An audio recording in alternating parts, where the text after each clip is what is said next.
সুখী, সমৃদ্ধ, উন্নত ও স্মার্ট বাংলাদেশ বিনির্মাণের অঙ্গীকার নিয়ে জাতীয় সংসদে পাশ হয়েছে 2024-25 অর্থ বছরের বাজেট।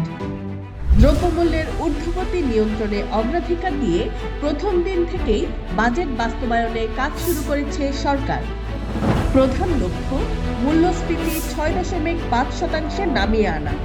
মূল্যস্ফীতির চাপ থেকে সাধারণ মানুষকে বাঁচাতে বিস্তৃত করা হয়েছে সামাজিক সুরক্ষা খাত। বাজার নিয়ন্ত্রণে আনতে নিত্য প্রয়োজনীয় খাদ্যপণ্যের সরবরাহকারীদের ঋণপত্রের কর হার 2% থেকে কমিয়ে 1% করা হয়েছে।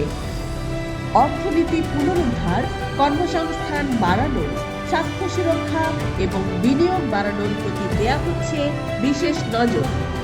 গণমানুষের স্বার্থে এই বাজেট বাস্তবায়নে সরকার বদ্ধপরিকর।